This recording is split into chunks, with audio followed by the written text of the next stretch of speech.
warning, we're gonna spoil shit. Be warned, you'll be spoiled for stuff that you may want to watch.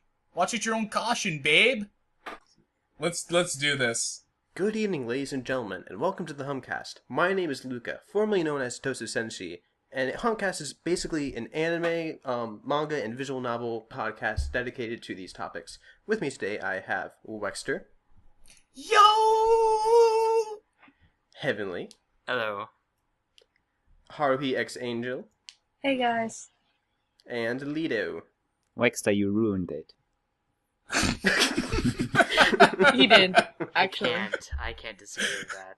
He ruined everything.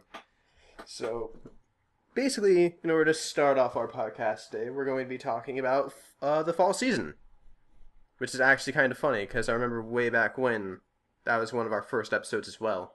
So, out of this list, it's not the biggest right now, but it's probably going to expand later on. What do you guys want to talk about right now? Anyone want to throw something out? Well, I kind of want to talk about Grisaya no Kaijitsu. Is that how you pronounce it? Grisaya no Kaijitsu? Yeah, that one, Kaijitsu. Actually, that's actually based off a visual novel I have played, and that's something I think people should look out for. It looks like it's going to be pretty good, because the main character is actually kind of humorous, kind of an ass, but it works in the flow of the show and the flow of the visual novel, and I think it's something people should be aware of that's going to come out. Now, that's supposed to be a romance comedy? Is that what rom-com? it's kind of? Yeah. Okay. It's a very popular VN. A lot of people have read it, so it's not too surprising it's getting an anime. The question is, will it live up to the visual novel expectations? Because this is a problem that a lot of visual novels tend to have, is the visual novel is great, and then you have a lot of problems when it's adapted into an anime. People have this problem sometimes with Clannad. I have that problem with the JC staff adaptation of Little Busters. And the original Fate Stay Night is a really good example of this as well. For me, as someone who hasn't played the VN, the thing I thought first when I read the description was that, well, it sounds really generic.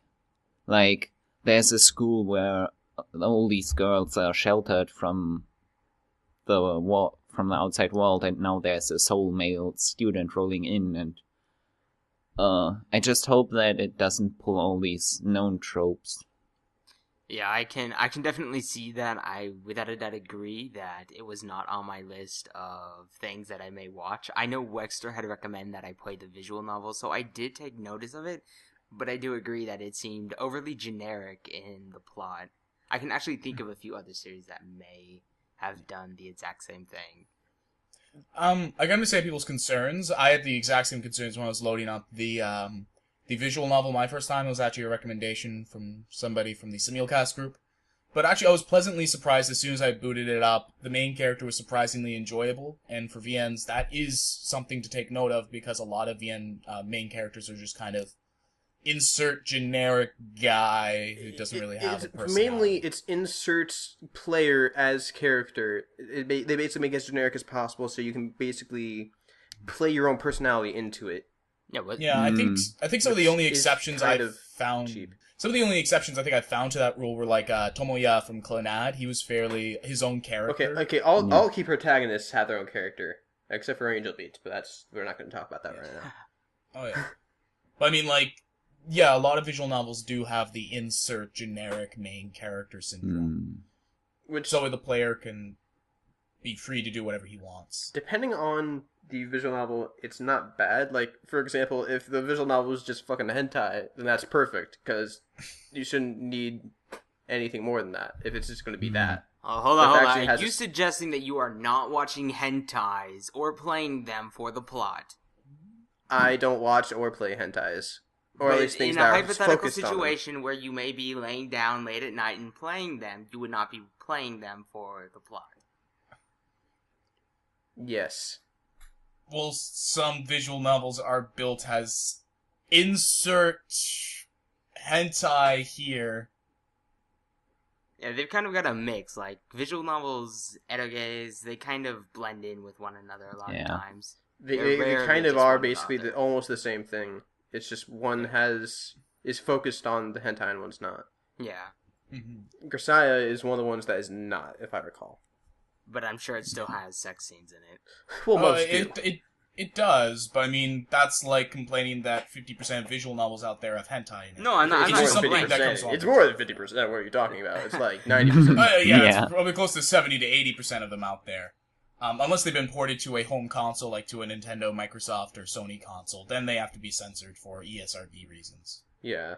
One show I'm looking forward to, if the discussion is now ended, is Okami Shoujo Tukuro Oji. I'm someone who likes to watch shoujo shows, so I think what can you want. definitely get behind that. It sounds like the type of manga I'd read. I was actually surprised. It sounded familiar, so I had thought I had read the manga, but I didn't.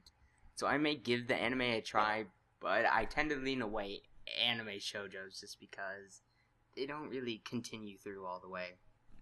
I don't know. You mean like sometimes they just drop off and it just goes back to the manga? Yeah, basically. Like Like sometimes they just Fruits end it Basket, for without a example? solid conclusion. Yeah. Well, Yeah.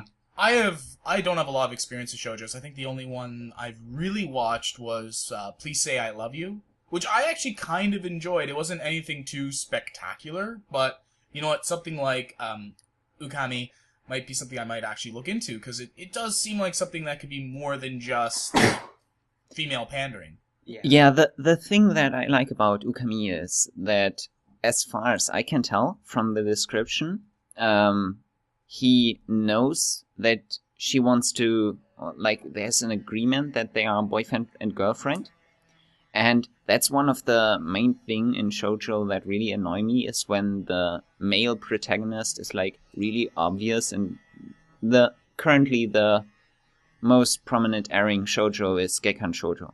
And the male protagonist is like, he doesn't even notice her. And I really dislike these types of shows. So Yeah. that's a reason why I look forward to this show in particular. The cast for it also looks pretty good as well. Like, I mean, I recognize some of the names off here from other works, so it should be at least well acted and well put together. So I'm excited for it. I'm not sure I'll end up watching it because I basically have not really ever seen a shoujo.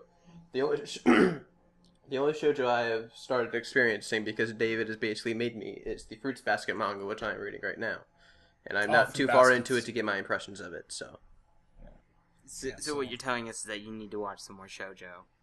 basically, I need to watch a lot more I'll get you hooked up shoujo. after the show. I'll get you hooked up. I think a lot of us need to watch more shoujo, because it's one of those genres that a lot of, specifically male anime fans, tend to Avoid. not get into. I don't know what you're talking about. My fangirl gets released every time I read a shoujo. Well, I'm talking about the normal kind of male fan, the one who will watch every moe show that comes out, but shoujo, they'll be like, no thank you. Nah. Lovely. Meanwhile, non viewers is seinen. There Wait. seems to be a lot of seinen, hopefully, this season. So that should be interesting as well. Yeah. So, what are you most looking forward to out of this bunch here, Heavenly? Like, anything in particular? Oh, man. I'm gonna fanboy over World Trigger because I've read the manga for it and I really enjoyed it. Mm. But most of the seinens, or at least seemingly seinen series I'm looking forward to, Keiseiju or Parasite, I've read the manga for that as well, and definitely looking forward to it. It's actually an older manga, so I'm surprised to see that it's getting an animation now. Well, that happens occasionally. JoJo's a good Yeah. example of this. Yeah, it really has been happening a lot recently. Berserk's got the remake movies, JoJo's been really popular. I think a lot of animation studios are starting to draw from the past. Sailor to Moon, really- guys. Yeah, Sailor Moon's another prime example. In fact, there's another one coming out this year called Magic Kato 1412, which is based off an old manga as well. So, anime studios are definitely pulling in the more old school manga recently as well. Yeah, there's also Nanatsu no Taizai, which I think it's the 7 Deadly Sins in English. I've read the manga for that as well, so just a heads up. For anyone who wants your action, that's where you're going to find it, without a doubt. The art style looks kind of cool. It's A1 Pictures, which means it should have at least decent animation at worst. Yeah. Because they put a lot into their shit. It's interesting. I didn't get that far into the manga, but the plot was enough to keep me enticed, so I would give it a recommendation even without having seen it yet. Yeah. Haruhi, anything yourself that you're really like something you think a lot of us are not going to be on the lookout for? Not really. I mean, I think the show I'm most hyped for, and I'm sure a lot of people agree with me, is Psycho Pass 2, because I recently finished the original Psycho Pass, and with the ending of the first season, I want to see what they're going to do with how it ended, because they kind of ended it the same way that they began it, and I want to see what they do with that. I'm kind of scared for Psycho Pass 2. Yeah, I can understand that, definitely. With Urabuchi not writing it, it does leave some concern, but he is supervising the project, so I don't think it'll get too out of hand or something he won't necessarily agree with. Right. So now, The scariest thing is that this happens with a lot of shows. The biggest example I can pull is Chunibyo Ren. Is like the first season ends like kind of really closed, and then they make a second season and they open it back up again. In Chunibyo Ren's case, it sucked and I hated it. I hope that they don't do the same with Psycho Pass 2. I hope they find a way to like explore an area that was previously like in mystery and like make the show like kind of what it once was. Because they changed it quite dramatically from beginning to end, in a way. Mm-hmm.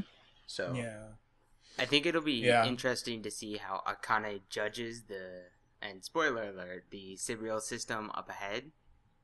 Yeah, Because that's we definitely got, going to be a like, big we plot point. got it, and she kind of expressed some of her dissatisfaction almost for it. But maybe throughout the second season, we'll constantly see her being more and more distrusting and dissatisfying with how the system operates. And it Maybe. eventually leads to her basically revolting against it. yeah. What I really liked about the original Psycho Pass is it wasn't really a dystopian future, it was a failed utopia future. Yeah. Which isn't something that's normally done, where they take a seemingly utopia and go, yeah, by the way, here's the sacrifices that had to be made to create a utopia. It's almost like the literal saying of, what is it, skeletons in your closet? It's basically an example of Psycho Pass, because everything looks perfect, like everything is awesome on the surface. Until you break down to how things are actually working, you kind of get into a situation where you're not really sure anymore. Like, it's kind of blended in black and white. Like, you have a bad day, you may be branded a criminal. Right. Right. Like, it's, Because you're really unhappy inside. You slip up a little bit, and all of a sudden, you're locked up. Like, what the hell? I didn't really do anything. Mm-hmm. But you have the potential to do something. Right. That makes you dangerous. But it's almost like we could analyze real people and, say this person has X amount of probability to commit a crime, but until they actually go forth and do it, there's no way to know whether they can restrain themselves or not.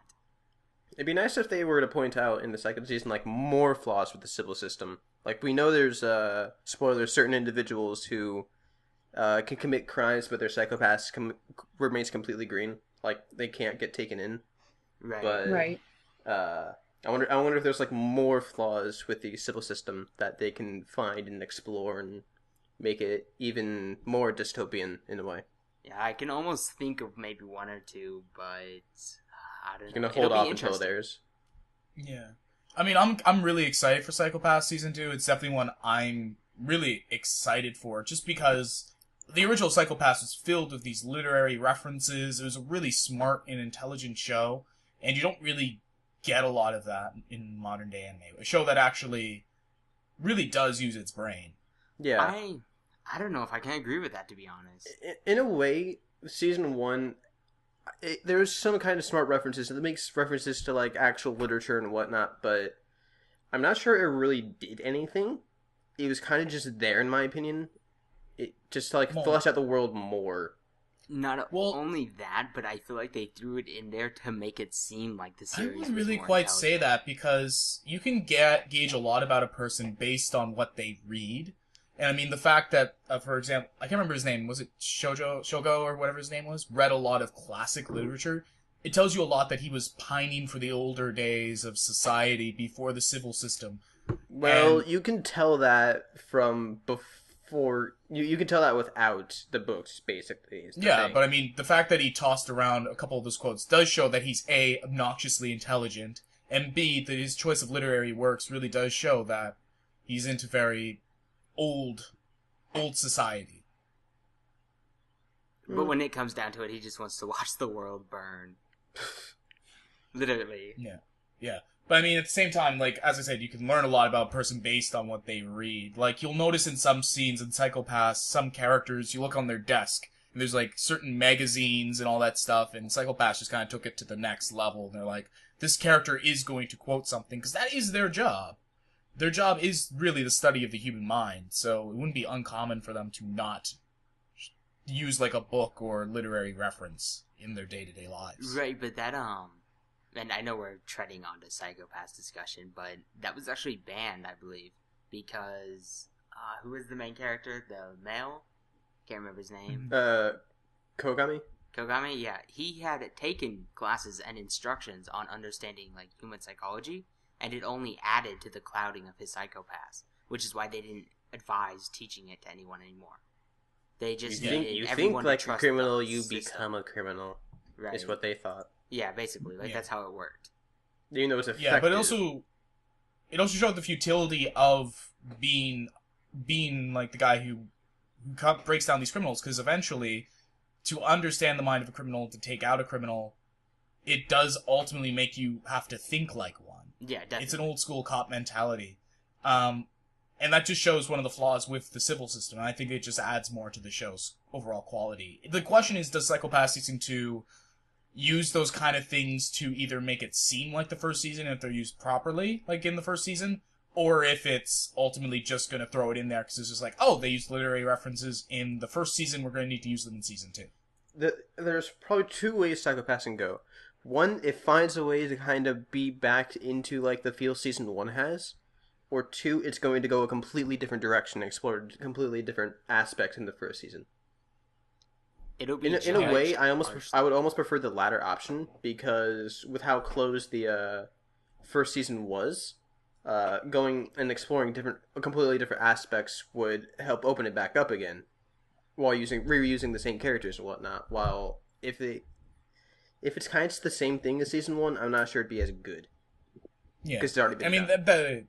That is some of my concern, though, of where you're going to take the series forward from there. Do you take the tropes from the first season that were used appropriately to make it seem like the original season, or is it going to be used effectively in new ways? Or that is really the concern of following up a series like Psychopaths, and it's not by the original writer, there's a lot more pressure on the new writer to really not only have it feel like the original season, but have it expand into new directions without alienating the fan base. Something like Darker Than Black Season 2 did, where it had a similar feeling to the first season, but it alienated some of those fans of the original season just because it went into a direction nobody really wanted it to go into. Right. Yeah, definitely. I was going to say something. Oh, yeah.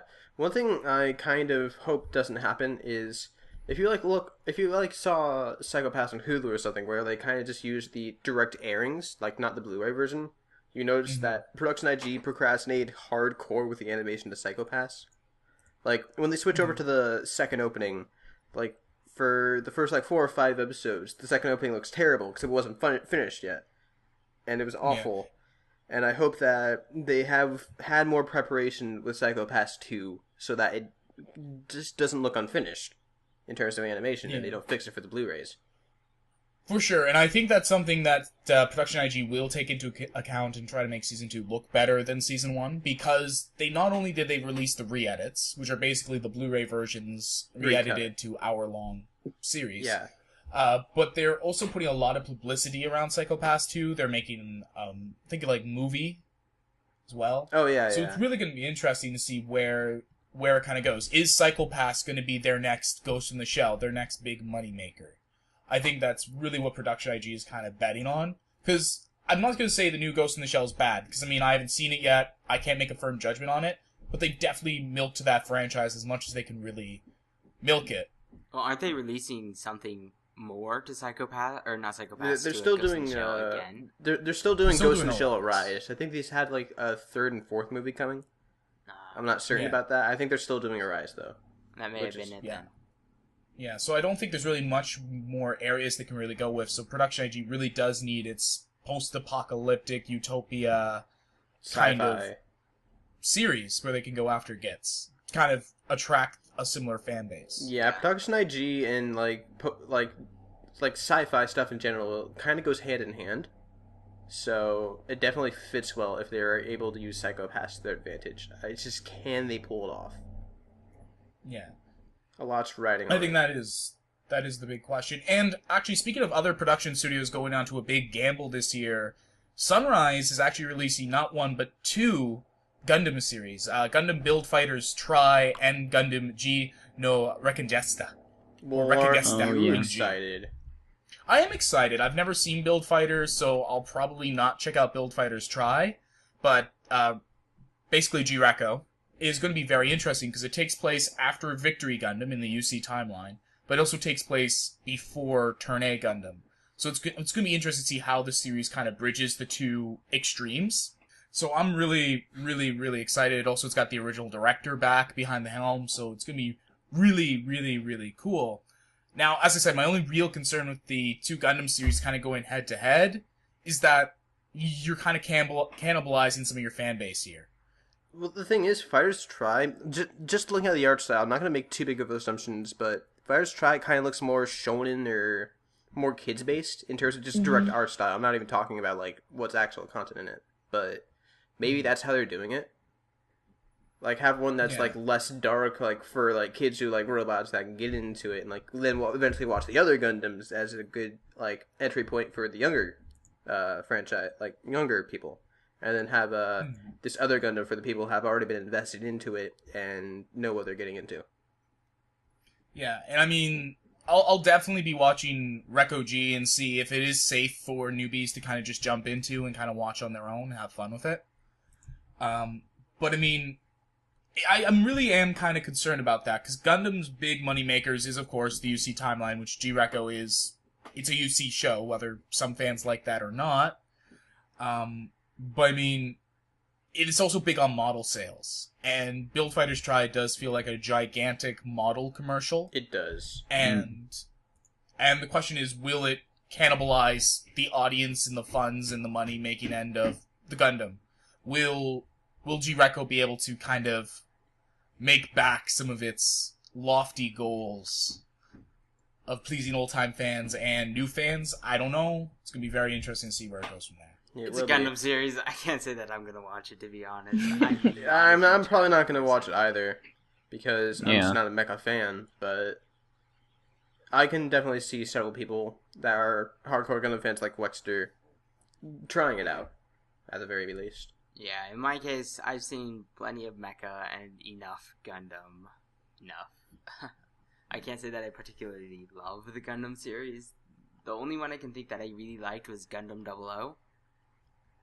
That was probably my favorite Gundam series out of all of them. I haven't even seen any Gundam, so well, I just haven't been. Yeah, me neither. So. Super Robot! Wex, I think Wex is the only person here that's seen Gundam. No, Kelsey and David normally... But they're not here. They're getting back. They're getting into They're it. not here. So far, Kelsey's had some really positive feelings about it, so... They're not here. I'll wait till she gets here, and we'll do a bigger Gundam talk about it when we get there. So I'm going to go ahead and backtrack back to the fall seasons. This is still the fall season. Right, but... Yeah, it is fall season. I'm backtracking to the, the series that are there. But have either of you heard of Terraformers? Terraformer. It looks interesting. It will be the anime that is being made fun of this season. I can almost see it. Oh, Really? actually, a real life friend was telling me about the OVA for this that he saw, and I don't really respect his opinion 100% because I know him in real life. So he thought the OVA was good, but I don't see Terraformars being great. I think it's going to be made fun of, and I'm just going to throw out the plot real quick. It just looks so weird. Right, to sum it up, just for the viewers who do not know, it's basically, in the past of the series, they sent cockroaches up to Mars, and then skip to the forward. The astronauts go to Mars, and what do they find? Well, they find giant human-sized cockroaches. So, Well then. Okay. And they fight them. They're basically like incredibly strong, and they're OP, I assume, and You can see where this is going, right? Yeah. Oh, no. If you want the show that will be made of fun of this season and will be absolutely ridiculed, it will be Girlfriend. Oh yeah, my I was God. wondering about Why? that show. Girlfriend. It's an adaptation of a mobile game that's basically, its big gimmick is there's hundreds of heroines. They could go over any of them. There's like 26. I think probably one per episode, but there's like fucking 26 heroines for the anime. It's gonna be terrifying. it's gonna be oh my first person goodness. too, so it's kind of gonna probably feel dating sim like and sad. Wait, they're gonna make it in first person? If you watch the trailer, it has scenes where it's in first person. Yes. Oh, Really? Oh my goodness. Oh my This is goodness. gonna be the show that gets ridiculed, and I can't believe Silverlink, the guys who made Kokoro Connect, are making Dude, this series. dude. I cannot Dude, believe it. No, you shouldn't be surprised. It's the people that made Watamode and Fate Yuri. So Wait, it makes sense. whoa. You did not just hate that, did you? I said Come on, that. that was awesome. I've seen clips of it, and all I thought when I saw clips of that is, what did I get myself into after watching Fate Zero?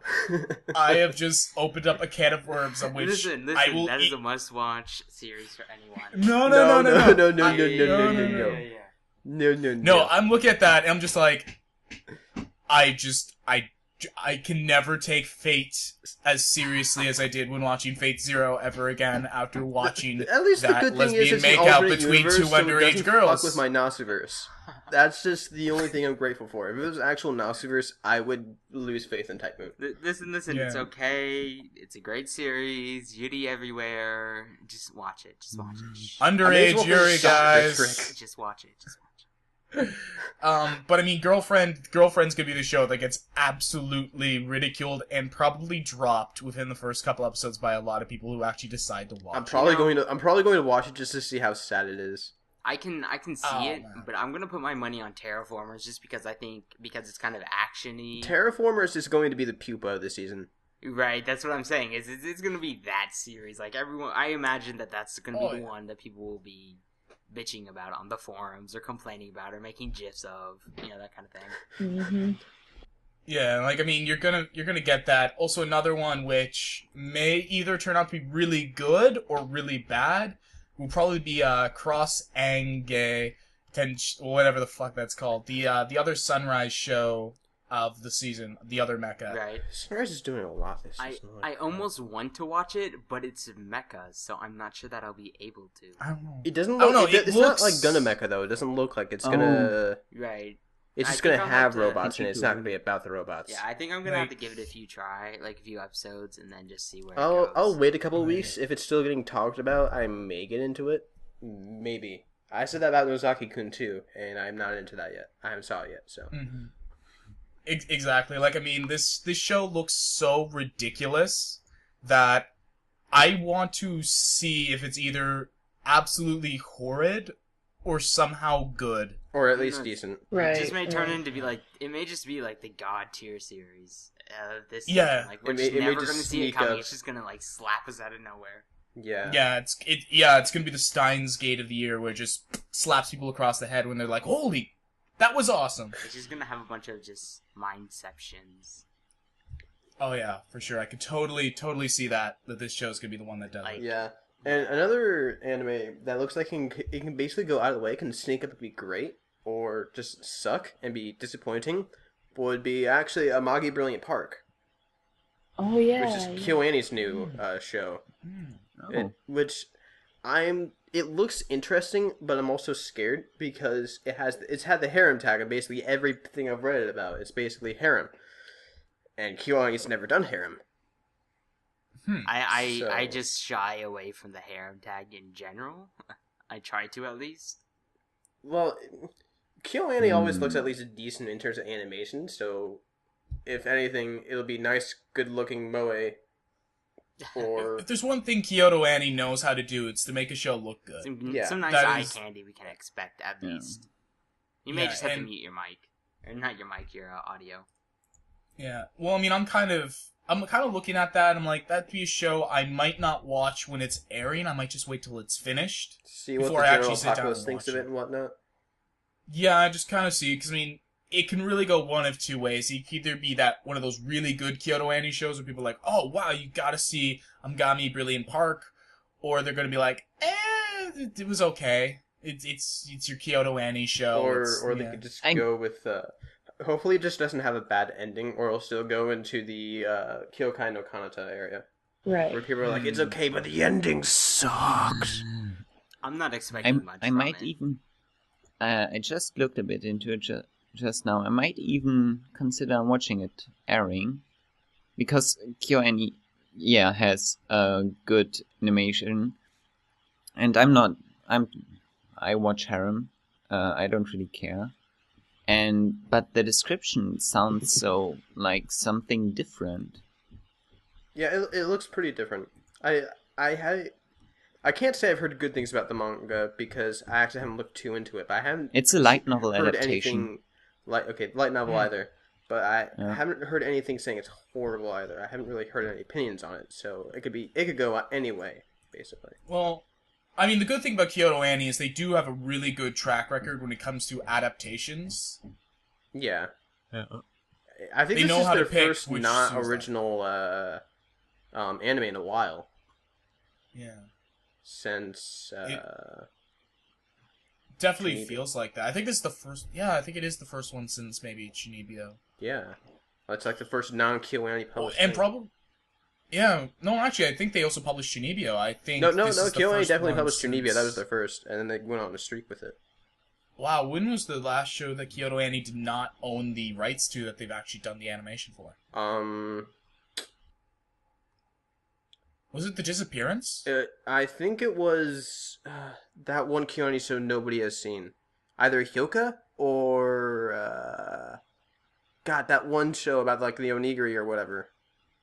You mean Tamako Market? Tamako Market. It was one of those two. No, I they think own that's an Tamako. original They idea. They own Tamako. they own Tamako, so I think it's Hyoka. I think that was the Yeah. last one. Hyoko was Yeah, pretty you- bad. Yeah, well, I mean, they have a good track record when it comes to picking series to actually do an adaptation to. So, it could be good. Could be one of those surprise hits of the year. Yeah. Yeah. It could be Could good. be the Pet Girl of Sakura So or Kokoro Connect, where people go, "Oh wow, that was actually really good. I'm really happy I watched that." Yeah. Yep. So Yeah, we'll see. We'll have to wait and see. We'll have to wait and see. another anime that I'm kind of looking into that is intriguing me is Sanzoku no Musume Romja, because this looks like it's going to be our last fix at Ghibli in a very long time in terms of like anime Yeah. stuff. This looks like it's going to be yeah. the last Ghibli thing for a very long time, which is kind of melancholy. So I'm probably going to end up watching this Really is. just to like I think this is send off. Yeah, I think this is also one of the first television series they've either done ever or in a really long time. Yeah, it's one of their first, I think, in a while or if ever. So. And there is something magical about Studio Ghibli films that I really hope translates to the small screen as well. Yeah. It's definitely not going to be the same without Miyazaki, but they've shown other directors kind of have the potential, like whoever directed Grave of the Fireflies. That dude's good. I don't see him directing this though. Is the thing. I do not see him directing this. Yeah, like, I mean, it's going to be really interesting to see where it goes from there, because, I mean, it's kind of upsetting that, well, I mean, the whole rumor of Ghibli just straight up closing down their animation studio was false. They're just kind of putting their production on a hiatus. They have a And so very they've- small team left, is what they're saying. They reduced their team a lot, and they're only going to be working They're kind on, of... I think, like, joint productions. Yeah, they're kind of moving out the old guard, and they're trying to bring in fresh, new talent to the studio. I think that's what their main goal is right now, trying to see what they can do and see if they can recapture the early Ghibli magic. Yeah. So I'll say I looked at the director and I looked at the original creator, and neither of them have anything that I know or am familiar with. They both have a very small pool of Yeah. stuff. The plot does look Which very makes sense. Ghibli, though, is the thing. So that kind of puts some of my fears to rest. Yeah. And I mean, it does kind of fit the status of what Ghibli is trying to do right now. Find young guys who know, or at least inexperienced people, see what they kind of can do. Yeah. Yeah. Do Okay. do we want to talk about any of the second seasons that are coming out? Well, Yeah, sure. There's actually one I'm really excited to, which is actually the Buddy Complex OVA. It was one of those shows that really caught me off guard earlier in the year. I was kind of expecting to be an above kind of a okay mecha romp, your basic Gundam clone. But it actually brought in some interesting ideas that don't normally get done in mecha, so overall it was an above average, enjoyable series that I would recommend to mecha newbies. And I'm really excited to see how the OVA takes it, 'cause the ending was something. Whoa. But on the OVAs, ONAs, and specials, you have Suinsei no Garagantia, which is... It was a good series. I don't know that anyone else... It's more Urobuchi being Urobuchi with mecha. Right. It was good. And you have Sekai Seifuku, which I don't know how I'm going to feel about that, but I'm going to give it a shot. But guys, what about the Watamote OVA? Wait, no, sorry, it's finished. Sorry, I couldn't hear you. Purge that from my mind, please. I'm sorry, I just could not watch that show. I can't watch it. Sorry, can you give me the full title, please? Watashi ga motenai no nawa no.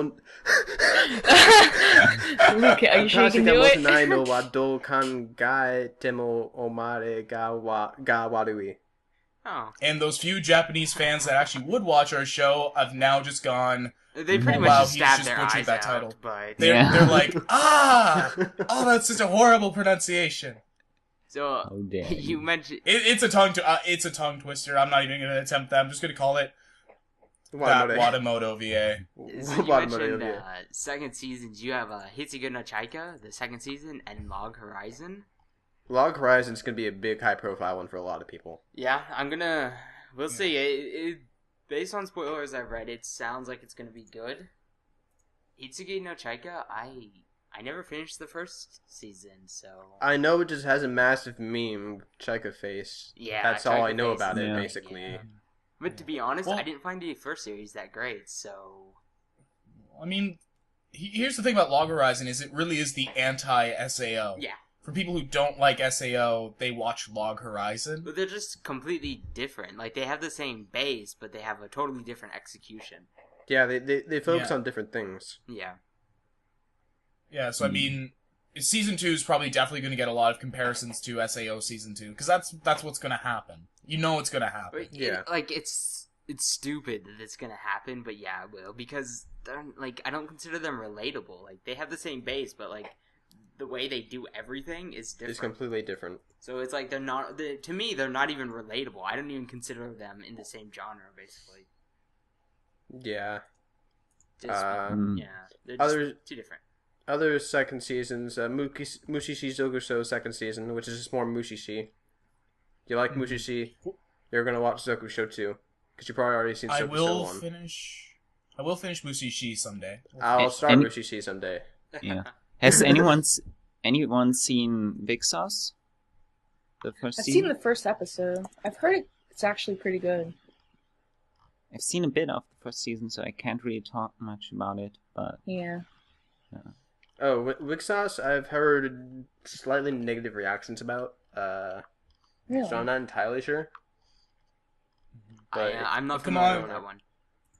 But guys, you gotta remember, the Waifu Wars of 2013 will be revived very soon with the Nisekoi OVA. That's my response to that. Let's just not talk about Nisekoi. Actually, I'm gonna be quite honest. Based off the chapters that it's adapting, I'm not excited for it. I'm like, oh, why did you pick those? It's like, that's a bad idea, Shaft.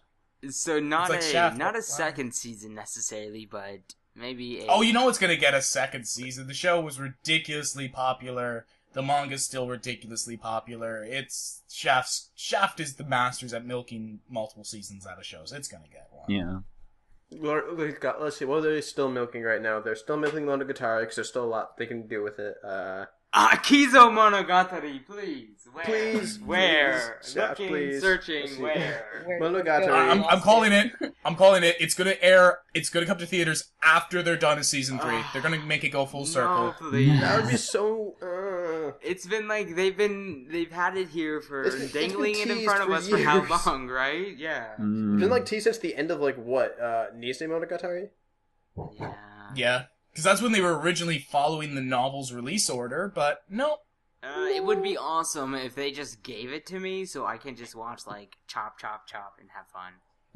Yeah. Let's see. So Monogatari is still in the air. They're probably gonna milk Nisekoi. Madoka's somewhere. We don't know what's gonna happen with that. Run, just run. Oh, no, we'll get to that can of worms someday. It's coming up, don't yeah. worry. We don't know what's gonna happen with Madoka. So Nobody knows. it's got to be mentioned for fall. Fate's Stay Night, Unlimited Blade Work. Oh, we're gonna Yeah. get into this can. It was- so it was we're gonna skip time. that It was can. We're just time. gonna I get into had this to. one. So we've got As some someone who knows hardcore- exactly we have everything hardcore that's going to Fate's Day happen, people, right? I'm still quite excited.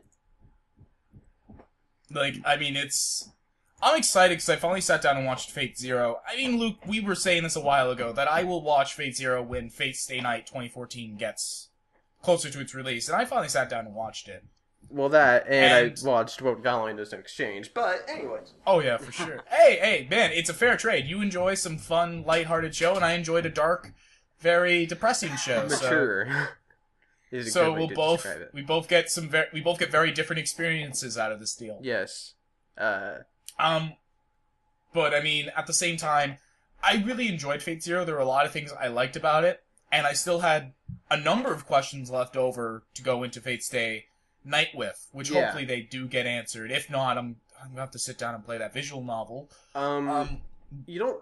If they but- adapt it correctly, since it'll be 2 core, 26 episodes, Unlimited Blade Works should be fine. If you have anything like questions about like Saber or like Kirei and whatnot, Fate, like that route is the way to go. It's the weakest route in my opinion, but it's all right. The main thing I'm scared about with Fate Stay Night is the Heaven's Feel movie. It could be good, or it could be bad. It could be good because most of Heaven's Feel, the route is downtime, so a lot of it can be like cut out, and you won't lose too much of what's going on. But it could be bad also because it's the longest route in the visual novel, so they can easily cut things out that are important. Well, I mean, I'm excited for the Heaven's Feel one because it does give me conclusion to the Karia story from Fate Zero, which I really connected with. I felt really, really bad for that guy. Well, the thing is, Karia is a Zero exclusive character. He has absolutely no mention in the visual novels. They're either going to change so he's in there, kind of like they mention him like in the Heaven's Feel movie, maybe, or he's just gonna not be mentioned at all, like in the visual novel. He's just gonna. Well, disappear. I mean, I'm excited for it because it gives me conclusion to that particular story arc. With Sakura and whatnot. And, Yeah, it's going to be a conclusion there. I'm excited there. I've read some mixed things about it. I've read either it's absolutely amazing, like jaw-dropping, best route ever, or I've read I really did not like how they treated Sakura at all. In my opinion, it's my personal favorite route. I really, really like most of the moments with it, and I like how comparatively dark it is to the rest of Type Moon in general. It's probably one of the darkest things out there for the Nasiverse. Mm-hmm. But I can understand the complaints towards Sakura. The only problem is that those complaints also are mainly towards the AeroJ aspect of Fate Stay Night. You just remove that and it shouldn't be as bad. Which they're definitely removing it for the movie. Oh yeah, and I mean, and Unlimited Blade Works, from what I'm looking at right now, looks like it might be a 2-core show. Yeah, it's gonna be 2-core. The first season is going to air this fall. It's probably gonna be 12 episodes. They're going to take a break for winter, and then they're going to start back up again in spring. So having Yeah, and I feel kind of really bad because me and you were talking about Fate Stay Night, and I was just going off one of the promotional images, and I think I may have guessed one of the plot twists. I will not confirm. You aren't going to confirm or deny that. We aren't going to confirm or deny that in this podcast because it could potentially be spoilers. But it could be big spoilers. But I mean, from what I can tell, I have a suspicion I'm either going to really enjoy this or I'm going to be slapping my head a lot, going, "Oh, man, really?" Well, the thing with Fate Stay Night is it definitely has quite a different tone from Fate Zero. Fate Zero is obviously the more mature until Heaven's Feel. The most, in terms of least mature and most mature for Fate Stay Night, will actually be the regular order of the routes. Fate is the least mature, Unlimited Blade Works is somewhere in between, and then Heaven's Feel is darker than Fate Zero. So Whoa, darker than Fate Zero. Yes. So that's something that I need to check out. That's right up my alley. If it's that dark. Heaven's Feel is ridiculously dark. Mm-hmm. It's yeah. So, just so I can get this straight, if you watch Fate Zero, you can go straight into Unlimited Blade Works. You don't have to have any knowledge of the Fate route. The way the Fate route works is, one, it obviously focuses on Saber De. If you like the Saber character, then that's for you. But Fate also serves to function as an introduction to how magic works and the rules behind the Holy Grail lore. Those are big things in that area. So, since you've already seen Fate Zero, you basically already know how magic, for the most part, works. Fate Zero doesn't touch on it as much, but you definitely know how the Holy Grail works. So you can get into Unlimited Blade Works with mostly the knowledge that you need. Yeah, so it will be safe to go into the show with no knowledge of Fate. I find it to be safe, yes. Alright. The only thing you may need to read up on is how magic circuits work, but you can just Wikipedia that or something. No, I think I understood that based on what Fate Zero explained. You know, they may also do the same thing Mahoka Koko no Ritose did. And no. I'm just saying that before the series ended, or before the series started, they released a couple shorts just explaining the magic and stuff. So they may do that for and the they series. Still explained it in the series. Yeah, I know. Oh my! Nothing was a bigger killjoy in that show for me than when you're like, "Oh yeah, action scene," and they go, "Stop! Let me explain how he's doing this. He's using his magical skills through his magical brain that's wired through this magical circuit that's wired through this, through that." And they go on this huge diatribe for 10 minutes on how something works, and like, "Okay, fight continues." Why do you have to pick on Gary Sue so much? I'm not picking on the Gary Sue. I'm just picking on the fact that at least for most of the first half, half each episode was 10-minute diatribes on how magic bloody worked, and I was just like, this isn't Star Trek. You don't have an hour to take 10 minutes out from that hour to explain something. You have 20 to 30 minutes. So that's almost half to a third of your show. Rules to how your magic works, you should probably make it easier to understand. Because yeah, you should probably condense that down to 2 to 3 minutes, because you realize you have just committed half of your episode to explaining this one thing. Because you realize that, right? Because I haven't seen Mahoka, but the way I think this works is they set up rules that you're supposed to adhere to, and then when they go into these 10-minute explanations, it's are they trying to find loopholes around these rules that they can exploit? Yeah, that's basically what it is. There are very basic rules. And then there's basically everything else on how to exploit those rules to get another result. Yeah. I mean, that's essentially...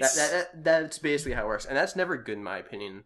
Good example Mahoka is one of it going right is Hunter x Hunter. You have these Nen powers.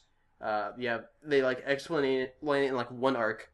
And then with those rules, you have you can work with. There's a lot of different characters with a lot of different powers. But the one thing I'll say about that is Nen is supernatural in Hunter x Hunter. In Mahoka, the magic is more on the edge of science. So it's it's imagine finding loopholes in physics. That's essentially what they're doing. Yeah, and I mean, I don't have a problem with that kind of thing. I'm a huge Star Trek fan. I'm a huge Stargate fan, so I can deal with 10-minute explanations about how something can work. The difference between those shows and Mahoka is 20, 30 minutes an episode. Those are hour-long episodes, so they explain this thing for 10 minutes, and then you're like, really okay, there's still 40 minutes left of the show where they're going to show you, based on that explanation, how they're going to solve the issue. Yeah, definitely. So I do understand where you're coming from with that, but... And also, the way Star Trek and whatnot works is things are going on while they're explaining things. They can just be, walking through an area or whatnot, so you're, still entertained. While with anime, a lot of the times when these explanations happen, nothing happens. Fighting just stops or just talking, they show, some theoretical things.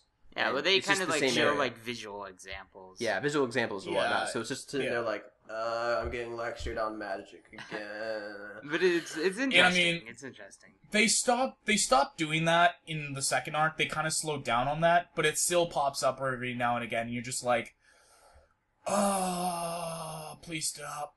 Just stop. Please, just can you show me the cool part? And if it Show needs me to the be pretty explained, colors. if it needs to be explained, you can explain it. If I can figure this out based on what he's doing, you don't need to explain it. Sometimes you don't really need to figure it out, really. You just need to know it works. Yeah. So... Like, there's shows out there that do that. Fate Zero is kind of like that, where the first episode is very explainy, but then after that first episode of explainy, it goes to, here's cool stuff. Aren't you glad you sat through that explainy part and you can understand what's going on and everything's awesome? I actually enjoyed the first episode of Fate Zero quite a bit. I can understand why people like fall asleep during it, but I just really like it. Oh, I like it too, but I mean, like, I'm just saying, like, there's shows that have done that well, where they've dedicated an episode to the explainy, and now they don't need to do the explainy except for those moments of 2 to 3 minutes in between things, where they have to do the explainy. Yeah, it's you get what you get. I like the fight scenes in it, so it could have been. They just let us have more pretty scenes, please. That'd be great. Yeah, but I mean, at the same time, this isn't really us talking about the summer season, unless you guys want to move on to what have you been watching? Are we done with fall? There's still a few shows we could probably talk about. Is there anything in particular you wanted to pull out? Yes. Then go for it. Shirobako, which is a PA Works anime that basically is slice of life in the anime industry itself. And Another one.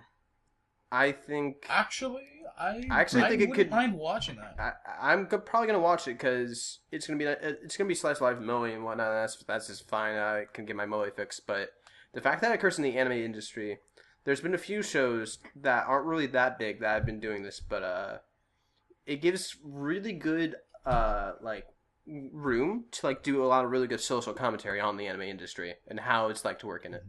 I think what is it? Yeah. Bakuman? Yeah, Bakuman. That's the manga area of it. Yes. Yeah. They cover some of the anime stuff, but yeah. Yeah. Shirobako is also a show I probably want to watch just to like see how they are doing it. Now, Yeah. is it gonna be a full 30-minute episode, or is it gonna be a 5-minute thing? It looks. I haven't been told that it'd be a 5-minute thing. If it is, that'd be ridiculously disappointing, and that would suck. Yeah. But I think it's gonna be full episodes because it's slice of life. So. Yeah, Like, well, definitely there was have like it. one of the past seasons like mangaka to assist. Mangaka and his assistants, yeah. Yeah. And that's kind of how I pictured Shirobako working. I don't Probably. think so, because Mangaka to Assistant was like all this pervert stuff mixed in, and Shirobako are like here. It's just all girls, so... The group of girls, so it's fan they'll... service. No, I think there will be less fan service, because it will be less focused on like this harem situation, and rather on really like what is happening in the anime industry and stuff like that. Yeah. It's possible, or it could be possible that it all goes like a Super Yuri route and everything is just awesome. Well, then it would be a Super Yuri route, which would also be Super Yuri Animes. with anime. Right, it'd just be Yay. awesome. That's what it would Yeah, be. no. We're gonna Well, I mean, make- I'll check out that. And then I'll check out Sakura that Trick show. was Like, I made. mean, The animated Sakura Trick and Shirobako, the end. Oh dear. Happily ever after. You went there.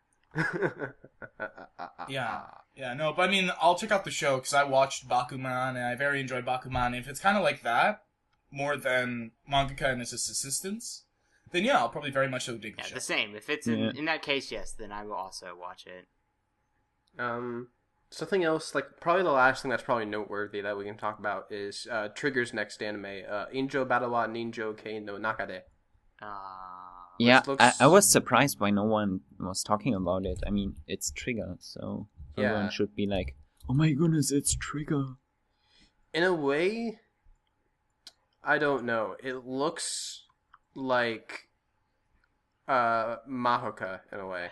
Is he supposed to be strong? Is that the premise? The main character? I don't know. Time to go check spoilers. I'm saying this right now. I've been burned on way too many shows like this year. I've been burned on Magical Magical Warfare. Oh my god, Magical Mahoka, Warfare! How could you mention that? Black Bullet. And, I mean, this kind of show, I'm just like, I'll wait till I hear what people have said about it, because I've been burned by taking risks too many times this year. But Trigger's already saved anime, why can't they save it again? Because, to be honest, when I watched Kill la Kill, I wasn't a huge Kill la Kill fan. I actually dropped it. I started as a Kill la Kill fan, but near the climax, it just started getting too ludicrous for me to handle. And I was like, okay, I can't handle this logic. I'm out. Yeah, actually, I think the way you should watch... I think the problem is with me is I already watched Gurren Lagann, and Kill la Kill was just like, it was Gurren Lagann light. Maybe. I didn't watch Gurren Lagann before I watched Kill la Kill, and for me Kill la Kill was like one of the most enjoyable shows in a while, if you don't mention the animation. Yeah. I think how you should watch Kill la Kill is watch it before you watch Gurren Lagann, so that way Gurren Lagann's over the topness of tossing galaxies at each other. Meanwhile, I'll never be able to get back into Kill la Kill because I've already seen Gurren Lagann and Fooly Cooly. So Gurren Lagann had normal animation in some parts though. Yeah, which helped moderate it. Kill la Kill was just all over the place, and to be honest, that's pretty much the reason why I did not watch it, because I could not handle the animation. I thought it was ridiculous. Yeah, it felt very schizophrenic. Yeah, you had to be really able to ignore the animation for a good while to be able to watch it. Well, I mean, you also had to ignore some plot, if you know what I'm talking about. There was a bathtub plot that I saw that I did not ignore. Yeah, no, I'm not saying Kill la Kill is a bad show. It's just my problem is I've already seen Gurren, and when I watched Kill la Kill, I was just like, it's Gurren light, and I'm not really into watching a very episodic show that's basically Gurren light. Yeah. The only other show that we could possibly talk about would be Yoapeda second season, but I'm pretty sure none of us have seen it. Have we? Nope. Nope. Nope. Alright, it looks like we've talked about everything this season that we can then, I guess. And we've already been running for about 15 minutes. So I think it's safe to end it, cut it off now. So my name has been Luca, formerly known as Totu Senshi, and this was the Humcast. With me... Okay, but we're not going to do that. All of you just say bye. Bye. Have fun, everyone. See ya. Adios. Adieu. Sayonara, minasan. Weebu. Choo-choo-choo-choo. Sayonara. Oyasumi nasai. Jana.